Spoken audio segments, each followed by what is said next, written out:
ಓಂ ಶಾಂತಿ. ಇಂದಿನ ಮುರಳಿಯ ದಿನಾಂಕ 16/9/2025. ಪ್ರಾತಃ ಮುರಳಿ. ಓಂ ಶಾಂತಿ. ಬಾಪ್ತಾದ ಮಧುಬನ. ಮಧುರ ಮಕ್ಕಳೇ, ನೀವು ಆತ್ಮಿಕ ಮಾರ್ಗದರ್ಶಕರಾಗಿದ್ದೀರಿ. ನೀವು ಎಲ್ಲರಿಗೂ ಶಾಂತಿಧಾಮ ಅರ್ಥಾತ್ ಅಮರಪುರಿಯ ಮಾರ್ಗವನ್ನು ತಿಳಿಸಬೇಕಾಗಿದೆ. ಪ್ರಶ್ನೆ: ನೀವು ಮಕ್ಕಳಿಗೆ ಯಾವ ನಶೆ ಇರಬೇಕು? ಆ ನಶೆ ಆಧಾರದ ಮೇಲೆ ಯಾವ ಮಾತನ್ನು ನಿಶ್ಚಯದಿಂದ ಹೇಳುತ್ತೀರಿ? ಉತ್ತರ: ನಾವು ತಂದೆಯನ್ನು ನೆನಪು ಮಾಡಿ ಜನ್ಮ ಜನ್ಮಾಂತರಕ್ಕಾಗಿ ಪವಿತ್ರರಾಗುತ್ತೇವೆ ಎಂದು ನೀವು ಮಕ್ಕಳಿಗೆ ನಶೆ ಇದೆ.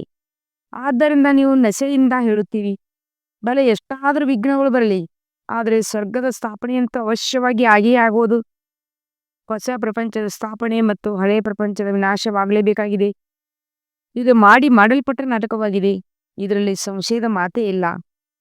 ಓಂ ಶಾಂತಿ. ಆತ್ಮಿಕ ಮಕ್ಕಳ ಪ್ರತಿ ಆತ್ಮಿಕ ತಂದೆಯು ತಿಳಿಸುತ್ತಿದ್ದಾರೆ, ನಾವು ಆತ್ಮಗಳಾಗಿದ್ದೇವೆ. ಈ ಸಮಯದಲ್ಲಿ ನಾವು ಆತ್ಮಿಕ ಮಾರ್ಗದರ್ಶಕರಾಗಿದ್ದೇವೆಂದು ನೀವು ತಿಳಿದುಕೊಂಡಿದ್ದೀರಿ. ಆಗುತ್ತೀರಿ ಮತ್ತು ಅನ್ಯರನ್ನು ಮಾಡುತ್ತೀರಿ. ಈ ಮಾತುಗಳನ್ನು ಚೆನ್ನಾಗಿ ಧಾರಣೆ ಮಾಡಿಕೊಳ್ಳಿ. ಮಾಯೆ ಬಿರುಗಾಳಿ ಮರೆಸಿಬಿಡುತ್ತದೆ. ಪ್ರತಿನಿತ್ಯವೂ ಬೆಳಗ್ಗೆ ಸಂಜೆ ಈ ವಿಚಾರ ಮಾಡಿ. ಈ ಅಮೂಲ್ಯ ರತ್ನಗಳು ಅಮೂಲ್ಯ ಜೀವನಕ್ಕಾಗಿ ಆತ್ಮಿಕ ತಂದೆಯಿಂದ ಸಿಗುತ್ತದೆ. ಆದ್ದರಿಂದ ಆತ್ಮಿಕ ತಂದೆಯು ತಿಳಿಸುತ್ತಾರೆ, ಆತ್ಮಿಕ ಮಕ್ಕಳೇ, ನೀವೀಗ ಮುಕ್ತಿಧಾಮದ ಮಾರ್ಗವನ್ನು ತಿಳಿಸಲು ಆತ್ಮಿಕ ಮಾರ್ಗದರ್ಶಕರಾಗಿದ್ದೀರಿ. ಇದು ಅಮರಪುರಿಯಲ್ಲಿ ಹೋಗುವ ಸತ್ಯವಾದ ಅಮರಕಥೆಯಾಗಿದೆ. ಅಮರಪುರಿಯಲ್ಲಿ ಹೋಗುವುದಕ್ಕಾಗಿ ನೀವು ಪವಿತ್ರ ಆಗುತ್ತಿದ್ದೀರಿ. ಆದ್ದರಿಂದ ಅಪವಿತ್ರ ಭ್ರಷ್ಟಾಚಾರಿ ಆತ್ಮವು ಅಮರಪುರಿಯಲ್ಲಿ ಹೇಗೆ ಹೋಗುವುದು? ಮನುಷ್ಯರು ಅಮರನಾಥ್ ಯಾತ್ರೆಗೆ ಹೋಗುತ್ತಾರೆ. ಸ್ವರ್ಗವನ್ನು ಅಮರನಾಥಪುರಿ ಎಂದು ಹೇಳುತ್ತಾರೆ. ಅಂದ ಮೇಲೆ ಅಮರನಾಥನು ಒಬ್ಬರೇ ಇರುವರು. ನೀವೆಲ್ಲ ಆತ್ಮರು ಅಮರಪುರಿಗೆ ಹೋಗುತ್ತಿದ್ದೀರಿ. ಅದು ಆತ್ಮಗಳ ಅಮರಪುರಿ, ಪರಂಧಾಮವಾಗಿದೆ. ಆದರೆ ಶರೀರ ಜೊತೆ ಅಮರಪುರಿ ಎಂದರೆ ಸತ್ಯುಗದಲ್ಲಿ ಬರುತ್ತೀರಿ. ಅಲ್ಲಿಗೆ ಯಾರು ಕರೆದುಕೊಂಡು ಹೋಗುವರು? ಪರಂಪಿತ ಪರಮಾತ್ಮನ ಎಲ್ಲ ಆತ್ಮಗಳನ್ನು ಕರೆದುಕೊಂಡು ಹೋಗುತ್ತಾರೆ. ಅದಕ್ಕೆ ಅಮರಪುರಿ ಎಂದು ಹೇಳಬಹುದಾಗಿದೆ. ಆದರೆ ಸರಿಯಾದ ಹೆಸರು ಶಾಂತಿಧಾಮವೆಂದು ಆಗಿದೆ. ಅಲ್ಲಿಗೆ ಎಲ್ಲರೂ ಹೋಗಲೇಬೇಕಾಗಿದೆ. ನಾಟಕದ ಪೂರ್ವ ನಿಶ್ಚಿತ ನಾಟಕವನ್ನು ಯಾರು ಬದಲಾಯಿಸಲು ಸಾಧ್ಯವಿಲ್ಲ. ಇದನ್ನು ಚೆನ್ನಾಗಿ ಬುದ್ಧಿಯಲ್ಲಿ ಧಾರಣೆ ಮಾಡಿಕೊಳ್ಳಿ. ಮೊದಲನೇದಾಗಿ ಆತ್ಮನೆಂದು ತಿಳಿದುಕೊಳ್ಳಿ. ಪರಂಪಿತ ಪರಮಾತ್ಮನು ಹೊಸ ಆತ್ಮನೇ ಆಗಿದ್ದಾರೆ. ಕೇವಲ ಅವರಿಗೆ ಆತ್ಮನೆಂದು ಹೇಳುತ್ತಾರೆ. ಅವರೇ ನಮಗೆ ತಿಳಿಸುತ್ತಿದ್ದಾರೆ. ಅವರು ಜ್ಞಾನಸಾಗರ, ಪವಿತ್ರತೆಯ ಸಾಗರನಾಗಿದ್ದಾರೆ. ಈಗ ಮಕ್ಕಳನ್ನು ಪವಿತ್ರನಾಗಿ ಮಾಡಲು ಶ್ರೀಮತ ಕೊಡುತ್ತಾರೆ. ಮಕ್ಕಳೇ, ನನ್ನೊಬ್ಬನನ್ನೇ ನೆನಪು ಮಾಡಿದರೆ ನಿಮ್ಮ ಜನ್ಮ ಜನ್ಮಾಂತರ ಪಾಪಗಳು ಕಳೆಯುತ್ತವೆ. ನೆನಪಿಗೆ ಯೋಗವೆಂದು ಹೇಳಲಾಗುತ್ತದೆ. ನೀವಂತೂ ಮಕ್ಕಳಲ್ಲವೇ? ಅಂದಾಗ ಮಕ್ಕಳು ತಂದೆಯನ್ನು ನೆನಪು ಮಾಡಲೇಬೇಕಾಗುತ್ತದೆ. ನೆನಪಿನಿಂದಲೇ ದೋಣಿಯು ಪಾರಾಗುವುದು. ಈ ವಿಷಯ ಸಾಗರದಿಂದ ನೀವು ಶಿವನಗರಕ್ಕೆ ಹೋಗುತ್ತೀರಿ, ನಂತರ ವಿಷ್ಣುಪುರಿಯಲ್ಲಿ ಹೋಗುತ್ತೀರಿ. ನಾವು ಅಲ್ಲಿಗೆ ಹೋಗುವುದಕ್ಕಾಗಿ ಓದುತ್ತೇವೆ, ಇಲ್ಲಿಗಾಗಿ ಅಲ್ಲ. ಇಲ್ಲಿ ಯಾರು ರಾಜರಾಗುವರೋ ಅವರು ಧನ ದಾನ ಮಾಡುವುದರಿಂದ ಆಗುತ್ತಾರೆ. ಕೆಲವರಂತೂ ಬಡವರನ್ನು ಬಹಳ ಸಂಭಾಲನೆ ಮಾಡುತ್ತಾರೆ. ಕೆಲವರು ಆಸ್ಪತ್ರೆ, ಧರ್ಮಶಾಲೆಯನ್ನು ತೆರೆಯುತ್ತಾರೆ. ಕೆಲವರು ಧನ ದಾನ ಮಾಡುತ್ತಾರೆ. ಹೇಗೆ ಸಿಂಧ್ನಲ್ಲಿ ಮೂಲ್ಚಂದರಿದ್ದರು, ಅವರು ಬಡವರ ಬಳಿ ಹೋಗಿ ದಾನ ಮಾಡುತ್ತಿದ್ದರು. ಬಡವರನ್ನು ಬಹಳ ಸಂಭಾಲನೆ ಮಾಡುತ್ತಿದ್ದರು. ಹೀಗೆ ಅನೇಕರು ದಾನಿಗಳಿರುತ್ತಾರೆ. ಬೆಳಗ್ಗೆ ಎದ್ದು ಒಂದು ಹಿಡಿ ಅಕ್ಕಿಯನ್ನು ತೆಗೆದು ಬಡವರಿಗೆ ದಾನ ಮಾಡುತ್ತಾರೆ.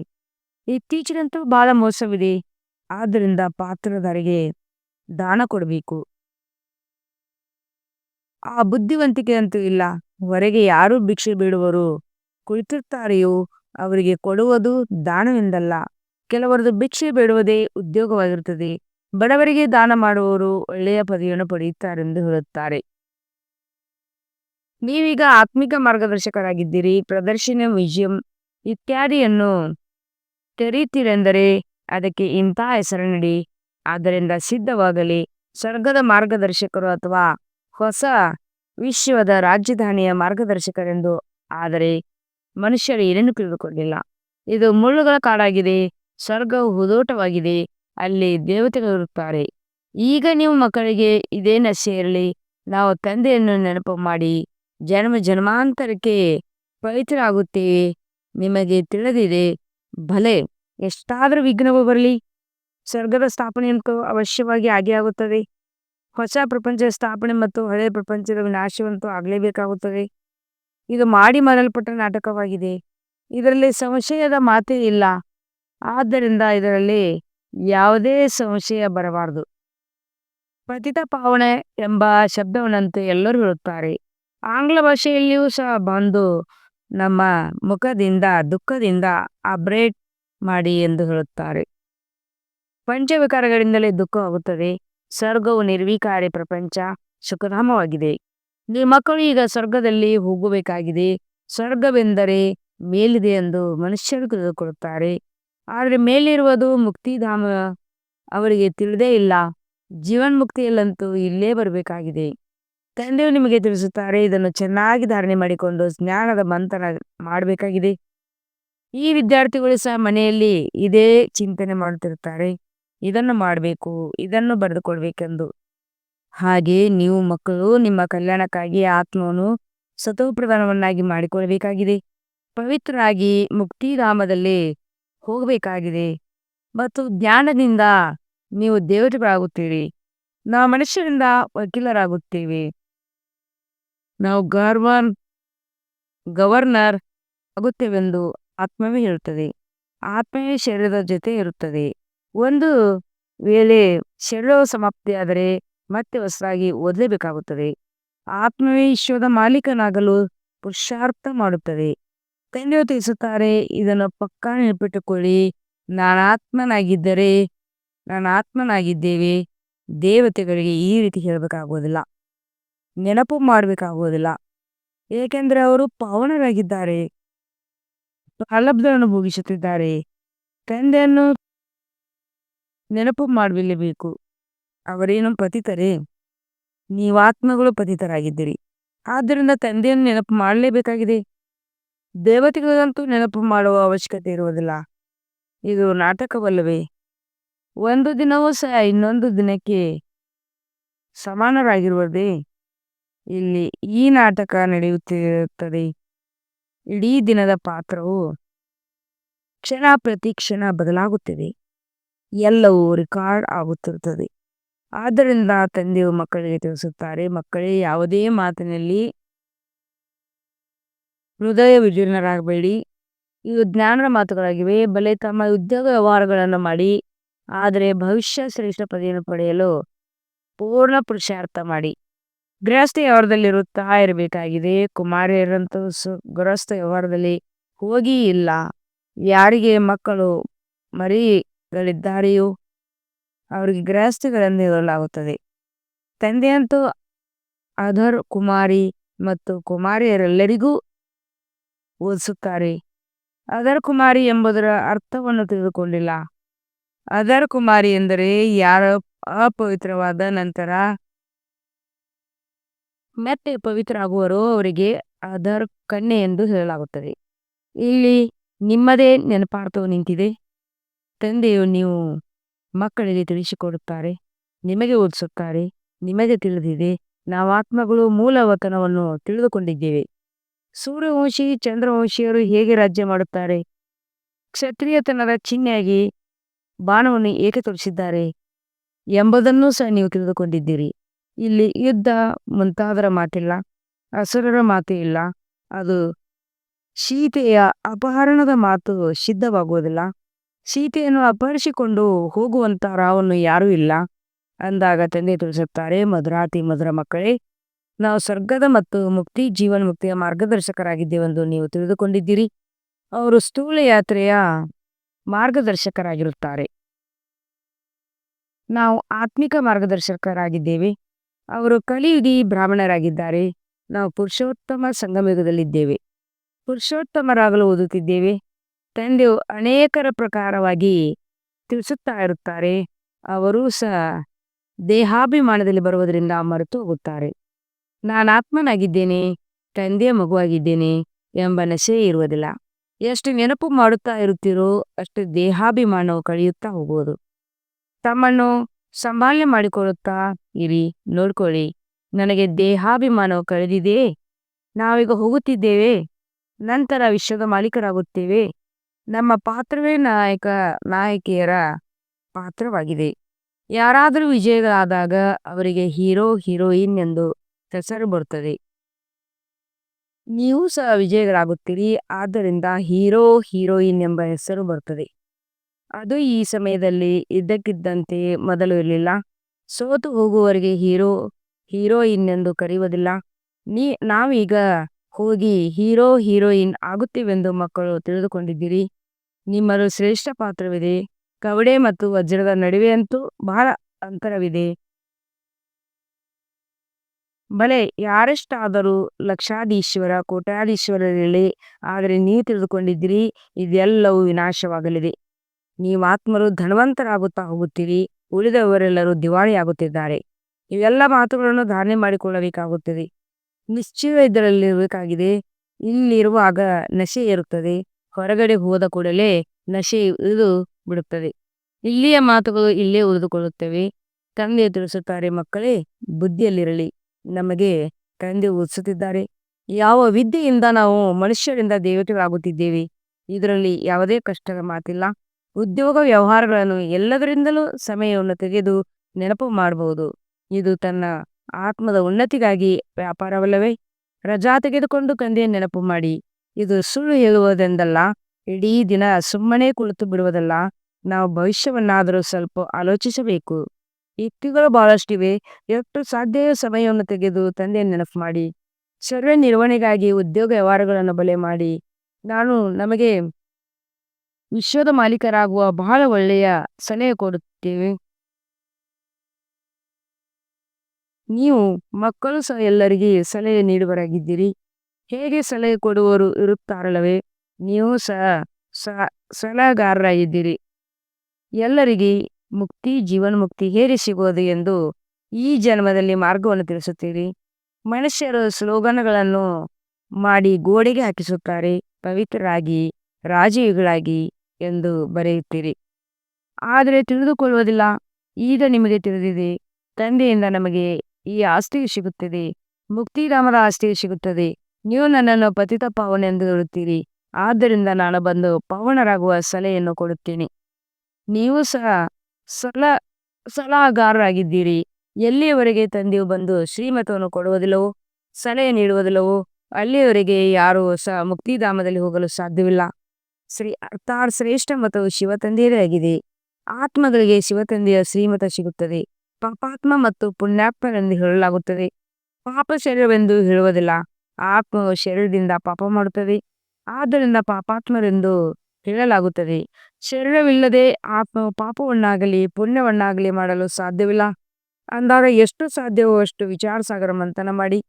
ಬಹಳಷ್ಟು ಸಮಯವಿದೆ. ಟೀಚರ್ ಅಥವಾ ಪ್ರೊಫೆಸರ್ ಆಗಿದ್ದರೆ ಅವರಿಗೂ ಸಹ ಯುಕ್ತಿಯಿಂದ ಈ ಆತ್ಮಿಕ ವಿದ್ಯೆಯನ್ನು ಓದಿಸಬೇಕು.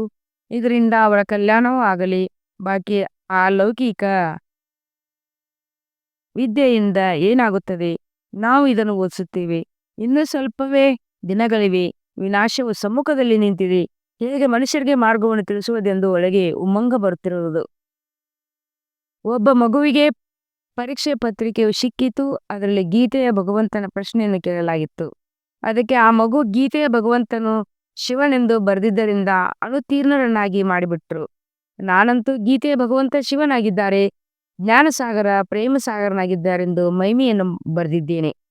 ಕೃಷ್ಣನ ಆತ್ಮವು ಈ ಜ್ಞಾನವನ್ನು ಪಡೆಯುತ್ತದೆ. ಇದನ್ನು ಬರೆದಿದ್ದರಿಂದ ಅನುತ್ತೀರ್ಣರಾಗಿ ಬಿಟ್ಟೆನು. ಇನ್ನು ಮುಂದೆ ನಾನು ಇದನ್ನು ಓದುವುದಿಲ್ಲ. ಇನ್ನು ಮುಂದೆ ಆತ್ಮಿಕ ವಿದ್ಯೆಯಲ್ಲಿ ತೊಡಗುತ್ತೇನೆಂದು ಆ ಮಗು ತನ್ನ ತಂದೆ ತಾಯಿಗೆ ಹೇಳಿತು. ಮಗು ಬಹಳ ಚತುರನಾಗಿದೆ. ಮೊದಲೇ ಹೇಳ್ತಿತ್ತು, ನಾನು ಈ ರೀತಿ ಬರೆಯುತ್ತೇನೆ, ಅನುತ್ತೀರ್ಣನಾಗುತ್ತೇನೆ ಎಂದು. ಆದರೆ ಸತ್ಯವನ್ನು ಬರೆಯಬೇಕಲ್ಲವೇ? ಮುಂದೆ ಹೋದಂತೆ ಅವಶ್ಯವಾಗಿ ಆ ಮಗು ಏನೇನು ಬರೆದಿತ್ತೋ ಅದೇ ಸತ್ಯವೆಂದು ತಿಳಿದುಕೊಳ್ಳುತ್ತಾರೆ. ಯಾವಾಗ ಪ್ರಭಾವ ಬೀರುವುದೋ ಅಥವಾ ಪ್ರದರ್ಶಿನಿ ಮ್ಯೂಸಿಯಂಗಳಲ್ಲಿ ಅವರನ್ನು ಕರೆಸುತ್ತಾರೋ ಆಗ ಇವರು ಹೇಳಿದ್ದೇ ಸರಿ ಎಂಬುದು ಅವರಿಗೆ ಅರ್ಥವಾಗುವುದು. ಬಹಳಷ್ಟು ಮಂದಿ ಬರುತ್ತಾರೆ. ಆದ್ದರಿಂದ ವಿಚಾರ ಮಾಡಬೇಕು. ಮನುಷ್ಯರಿಗೆ ಕೂಡಲೇ ಇದು ಹೊಸ ಮಾತೆಂದು ಅರ್ಥವಾಗಲು ಹೇಗೆ ಬರೆಯಬೇಕು ಎಂದು. ಒಬ್ಬೊಬ್ಬರಲ್ಲದಿದ್ದರೆ ಇನ್ನೊಬ್ಬರು ಯಾರು ಇಲ್ಲವರಾಗಿರುವರೋ ಅವರು ಅವಶ್ಯವಾಗಿ ತಿಳಿದುಕೊಳ್ಳುತ್ತಾರೆ. ನೀವು ಎಲ್ಲರಿಗೂ ಆತ್ಮಿಕ ಮಾರ್ಗವನ್ನು ತಿಳಿಸುತ್ತೀರಿ. ಪಾಪ ಮನುಷ್ಯರು ಎಷ್ಟು ದುಃಖಿಗಳಾಗಿದ್ದಾರೆ. ಅವರೆಲ್ಲರ ದುಃಖವನ್ನು ಹೇಗೆ ದೂರ ಮಾಡುವುದು? ಬಹಳಷ್ಟು ಕಿರಿಕಿರಿ ಇದೆಯಲ್ಲವೇ? ಹೇಗೆ ಒಬ್ಬರು ಇನ್ನೊಬ್ಬರಿಗೆ ಶತ್ರುಗಳಾಗುತ್ತಾರೆ ಎಂದರೆ ಒಮ್ಮೆಲೆ ಸಮಾಪ್ತಿ ಮಾಡಿಬಿಡುತ್ತಾರೆ. ಆ ಈಗ ತಂದೆಯು ಮಕ್ಕಳಿಗೆ ಬಹಳ ಚೆನ್ನಾಗಿ ತಿಳಿಸುತ್ತಾರೆ. ಮಾತೆಯರಂತೂ ಪಾಪ ಅವಿದ್ಯಾವಂತರಿರುತ್ತಾರೆ. ನಾವು ಓದು ಬರಹ ಕಲ್ತಿಲ್ಲವೆಂದು ಹೇಳುತ್ತಾರೆ. ಅದಕ್ಕೆ ತಂದೆಯು ತಿಳಿಸುತ್ತಾರೆ, ಓದದೇ ಇರುವುದು ಒಳ್ಳೆಯದು. ಏನೆಲ್ಲವೂ ವೇದಶಾಸ್ತ್ರಗಳನ್ನು ಓದಿದ್ದೀರೋ ಅದೆಲ್ಲವನ್ನು ಮರೆಯಬೇಕಾಗಿದೆ. ನಾನೀಗ ಏನನ್ನು ತಿಳಿಸುವೆನೋ ಅದನ್ನೇ ಕೇಳಿರಿ. ಸದ್ಗತಿಯನ್ನು ನಿರಾಕಾರ ಪರಮಪಿತ ಪರಮಾತ್ಮನು ಹೊರತು ಮತ್ತಾರು ಮಾಡಲು ಸಾಧ್ಯವಿಲ್ಲ. ಮನುಷ್ಯರಲ್ಲಿ ಜ್ಞಾನವೇ ಇಲ್ಲವೆಂದ ಮೇಲೆ ಸದ್ಗತಿ ಮಾಡಲು ಹೇಗೆ ಸಾಧ್ಯ? ಸದ್ಗತಿದಾತನು ಒಬ್ಬರೇ ಜ್ಞಾನಸಾಗರನಾಗಿದ್ದಾರೆ ಎಂಬುದನ್ನು ತಿಳಿಸಬೇಕಾಗಿದೆ. ಈ ರೀತಿ ಮನುಷ್ಯರು ಹೇಳುವುದಿಲ್ಲ. ಯಾರು ಇಲ್ಲಿಯವರಿರೋರೋ ಅವರು ತಿಳಿದುಕೊಳ್ಳಲು ಬಯಸುತ್ತಾರೆ. ಯಾರಾದರೂ ಒಬ್ಬರು ಹಿರಿಯ ವ್ಯಕ್ತಿಗಳು ತೆಗೆದುಕೊಂಡರೂ ಸಹ ಅವರಿಗೆ ಸಂದೇಶವನ್ನು ಕೊಟ್ಟು ಹರಡುವುದು. ತುಳಸಿದಾಸರಂತಹ ಬಡವರ ಮಾತನ್ನು ಯಾರು ಕೇಳುವರು ಎಂಬ ಗಾಯನವಿದೆ. ಸರ್ವೀಸಿನ ಬಹಳಷ್ಟು ಯುಕ್ತಿಗಳನ್ನು ತಿಳಿಸುತ್ತಾರೆ. ಮಕ್ಕಳು ಅದನ್ನು ಕಾರ್ಯದಲ್ಲಿ ತರಬೇಕಾಗಿದೆ. ಒಳ್ಳೆಯದು. ಮಧುರಾತಿ ಮಧುರ ಅಗಲಿ ಹೋಗಿ ಮರಳಿ ಸಿಕ್ಕಿರುವ ಮಕ್ಕಳ ಪ್ರತಿ ಮಾಕ್ತಿತ ಬಾಪ್ತದರ ನೆನಪು, ಪ್ರೀತಿ ಹಾಗೂ ಸುಪ್ರಭಾತ. ಆತ್ಮಿಕ ಮಕ್ಕಳಿಗೆ ಆತ್ಮಿಕ ತಂದೆಯ ನಮಸ್ತೆ. हम रूहानी बच्चों की रूहानी बाप दादा को याद कर और गुड मॉर्निंग और नमस्ते नमस्ते नमस्ते. शुक्रिया बाबा शुक्रिया. वहा ಬಾಬಾ ವಹ. ಧಾರಣೆಗಾಗಿ ಮುಖ್ಯ ಸಾರ. 1ನೇ ಪಾಯಿಂಟ್ ಆಗಿದೆ. ಉದ್ಯೋಗ ವ್ಯವಹಾರ ಎಲ್ಲವನ್ನೂ ಮಾಡುತ್ತಾ ಭವಿಷ್ಯ ಶ್ರೇಷ್ಠ ಪದವಿಯನ್ನು ಪಡೆಯಲು ನೆನಪಿನಲ್ಲಿರುವ ಸಂಪೂರ್ಣ ಪುರುಷಾರ್ಥ ಮಾಡಬೇಕಾಗಿದೆ. ಈ ನಾಟಕವು ಕ್ಷಣ ಪ್ರತಿ ಕ್ಷಣ ಬದಲಾಗುತ್ತಾ ಇರುತ್ತದೆ. ಆದ್ದರಿಂದ ಎಂದೂ ಯಾವುದೇ ದೃಶ್ಯವನ್ನು ನೋಡಿ ಹೃದಯ ವಿದೀರ್ಣರಾಗಬಾರದು. 2ನೇ ಪಾಯಿಂಟ್ ಆಗಿದೆ. ಈ ಆತ್ಮಿಕ ವಿದ್ಯೆಯನ್ನು ಓದಿ ಅನ್ಯರಿಗೂ ಓದಿಸಬೇಕಾಗಿದೆ. ಎಲ್ಲರ ಕಲ್ಯಾಣ ಮಾಡಬೇಕಾಗಿದೆ. ನಾವು ಹೇಗೆ ಎಲ್ಲರಿಗೂ ಪಾವನರಾಗುವ ಸಲಹೆಯನ್ನು ನೀಡುವುದು, ಮನೆಯ ಮಾರ್ಗವನ್ನು ತಿಳಿಸಬೇಕೆಂದು ಒಳಗಿನಿಂದ ಇದೇ ಉಮ್ಮಂಗ ಬರುತ್ತಿರಲಿ. ವರದಾನ. ಸರ್ವ ಸಂಬಂಧದ ಸಹಯೋಗದ ಅನುಭೂತಿಯ ಮುಖಾಂತರ ನಿರಂತರ ಯೋಗಿ ಸಹಜ ಯೋಗಿ ಭವ. ಪ್ರತಿ ಸಮಯದ ತಂದೆಯ ಭಿನ್ನ ಭಿನ್ನ ಸಂಬಂಧಗಳ ಸಹಯೋಗ ಪಡೆಯುವುದು ಅರ್ಥಾತ್ ಅನುಭವ ಮಾಡುವುದೇ ಸಹಜ ಯೋಗವಾಗಿದೆ. ತಂದೆ ಎಂತಾದೇ ಸಮಯದಲ್ಲಿ ಸಂಬಂಧ ನಿಭಾಯಿಸಲು ಬಂಧಿತರಾಗಿದ್ದಾರೆ. ಇಡೀ ಕಲ್ಪದಲ್ಲಿ ಈಗಲೇ ಸರ್ವ ಅನುಭವಗಳ ಗಣಿ ಪ್ರಾಪ್ತಿಯಾಗುವುದು.